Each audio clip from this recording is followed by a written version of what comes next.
Check the inside pocket, Daniel said, sliding my coat across the kitchen island. Your phone's been buzzing. His smile seemed forced tight around the edges. My husband of 11 years stood in our kitchen wearing the blue dress shirt I'd given him last Christmas, sleeves rolled up to reveal forearms tanned from golf outings I was never invited to join. My name is Eliza Winters, 42 years old, senior account manager at Cortland Financial, and increasingly certain that my marriage was built on quicksand. I reached for my coat, feeling Daniel's eyes track my movements as I retrieved my phone. It's just work, I said, scanning the notifications. Quarter-end reports due tomorrow. Always working, Daniel replied, his tone hovering between admiration and accusation. Don't know how you do it. I smiled in response, not mentioning that I'd seen the unfamiliar perfume stain on his collar 3 weeks ago, or that his late meetings had increased from once a month to weekly occurrences, or that our joint checking account had seen a pattern of unexplained withdrawals always under $100, always on Thursdays.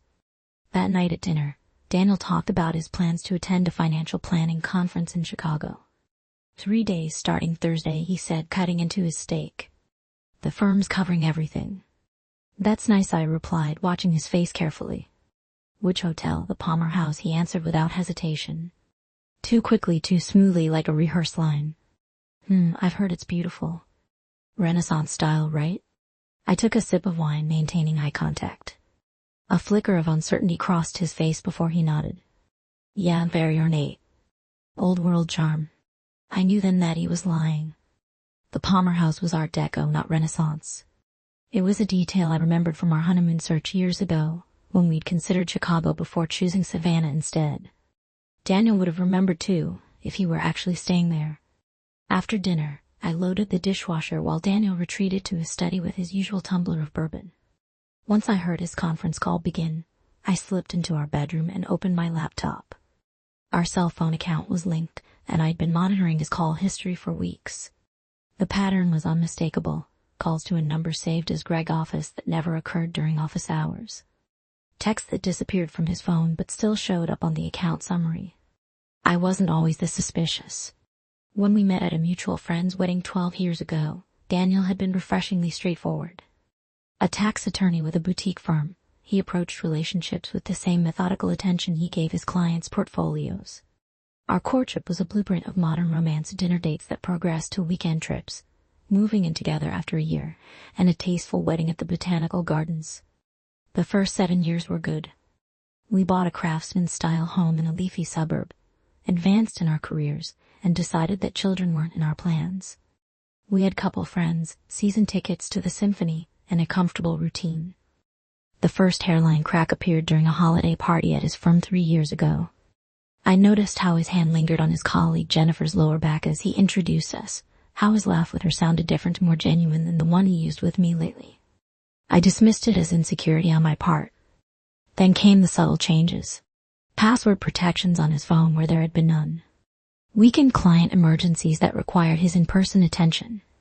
The dwindling of our physical intimacy, coupled with a new cologne I hadn't purchased for him. 2 months ago, I found a receipt for dinner at Maison Rouge, a French restaurant downtown known for its romantic ambience. The date was a Thursday when he told me he was working late. 2 entrees, 2 glasses of champagne, and a shared dessert. The total was $247 charged to our joint credit card. When I asked about it casually the next morning, he didn't miss a beat. Partner dinner with a client, he said. We closed the Westridge account.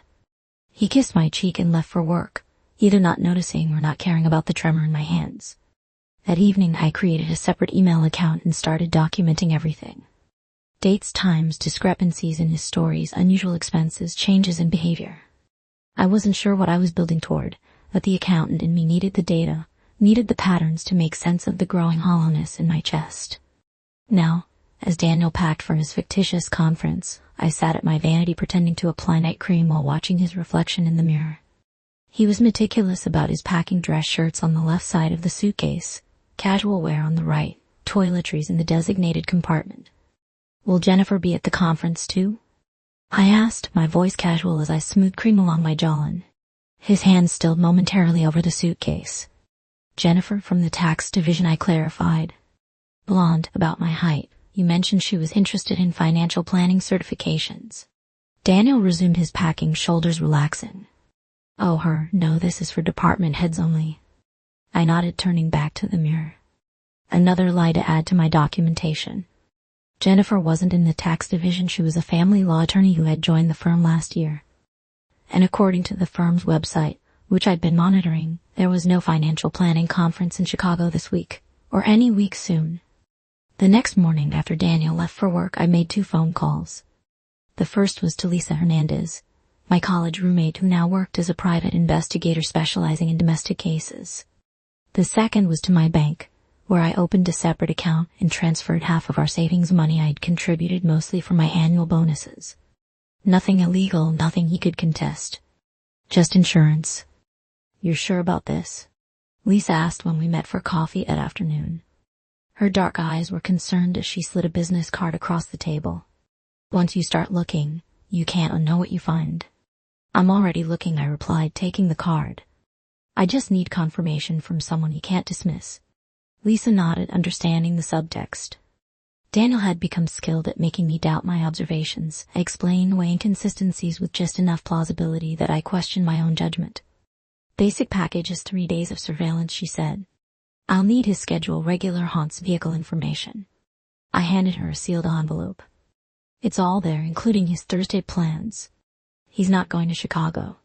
3 days later, I sat in my office pretending to focus on quarterly projections while my phone burned a hole in my pocket. Daniel had texted that morning from Chicago, describing his hotel room view of Millennium Park. I'd researched the actual view from the Palmer house that faced the opposite direction. At 3:17 p.m., my phone vibrated with a text from Lisa. Package ready for pickup. In person only. By 4:30, I was sitting in her Stark office as she connected a USB drive to her computer. Standard documentation protocol, she explained, turning the monitor so I could see. Photos first, then video with audio when available. The images populated the screen, each time stamped and GPS tagged. Daniel's silver Audi pulling into a covered parking garage. Daniel and a woman, not Jennifer, but someone younger, perhaps 30, entering a high-rise apartment building, his hand on the small of her back in that familiar gesture. Daniel and the woman at dinner, leaning close across a table at Maison Rouge, the same restaurant from the receipt. Daniel kissing the woman in the elevator of the apartment building, his wedding ring clearly visible as his hand cupped her face. I felt oddly calm as I stared at the evidence, as if I were reviewing a case study for a client rather than watching my marriage disintegrate in high-definition color. There's more, Lisa said quietly, her finger hovering over the keyboard. Audio from the restaurant, are you sure? I nodded and she pressed play. Daniel's voice emerged from the speakers, intimate and warm in a way it hadn't been with me in years. I've been thinking about setting up the LLC. We could register in Nevada for the tax benefits. The woman's laugh was light.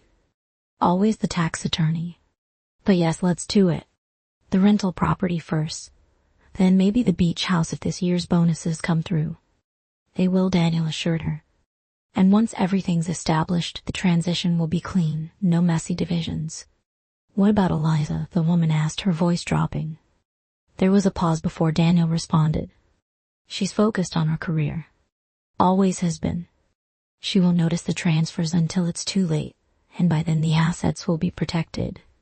The recording continued, detailing plans for a financial structure designed to hide assets during a divorce, creating businesses that didn't exist, transferring funds through multiple accounts, establishing ownership in another person's name. It was sophisticated, methodical, and entirely fraudulent. My professional training kicked in as I listened. As a financial manager, I recognized every tactic, understood every reference. Daniel wasn't just having an affair. He was systematically preparing to leave me financially devastated. That's enough, I said, and Lisa stopped the playback. There's one more thing, she said, reaching into her desk drawer. Found this in my background check. She handed me a printed report. Your husband created an LLC 3 months ago, Mountain Vista Holdings, registered in Nevada. Initial funding came from transfers from your joint account to small amounts, just under the reporting threshold. I stared at the document, recognizing the dates of the withdrawals I'd noticed. Who's listed as the owner? Melody Chambers, Lisa replied. Age 31, pharmaceutical sales rep, the woman in the photos. I thanked Lisa, paid her invoice, and took the USB drive and printouts. The entire exchange felt surreal, like I was acting out a role in someone else's drama. On the drive home, I made 2 more calls. The first was to Vanessa Kim, the managing partner at a rival law firm who had tried to recruit Daniel last year. The second was to my college friend Robert, now a forensic accountant specializing in divorce cases. That evening, I prepared Daniel's favorite meal, herb-crusted salmon with roasted asparagus. I wore the blue dress he'd complimented months ago, applied makeup carefully, and opened a bottle of the Pinot Noir we discovered on our Napa trip 5 years earlier. When my phone rang at 6:45 p.m., I answered on speaker. "Hey babe," Daniel's voice filled the kitchen. "Just finished the first day of sessions. Chicago's freezing. Forgot how windy it gets." "Sounds challenging," I replied, my voice steady. "When's your flight back on Saturday?" "Lands at 6:20, he said. "Don't worry about picking me up, I'll grab an Uber." "Perfect timing," I said. "I'm making reservations at Maison Rouge. Thought we could celebrate your successful conference." There was the slightest pause. "Sounds great. Listen, battery's low and I need to meet some colleagues for dinner." "Talk tomorrow?" "Of course," I said. "Enjoy your evening." After hanging up, I sat at our perfectly set dining table alone, drinking a single glass of wine. My laptop was open beside me, displaying the Mountain Vista Holdings documentation, the photos from Lisa, and a new email from Robert outlining the forensic accounting approach we would take. I wasn't angry. I was resolved. Thursday morning, I placed a small wooden box on Daniel's desk in his home office. Inside was a USB drive labeled Chicago Conference, printed statement of our joint accounts with the suspicious withdrawals highlighted, and a business card from Robert's forensic accounting firm. On top was a note that read, "I know about Melody and Mountain Vista Holdings. Evidence has been shared with my attorney. Dinner reservations at Maison Rouge, Saturday at 7. Come alone and bring proposal for settlement." Then I left for work, feeling lighter than I had in months. By noon, I had 3 missed calls from Daniel and a text that simply read, "We need to talk." I replied with 4 words: Saturday. Maison Rouge, 7 p.m.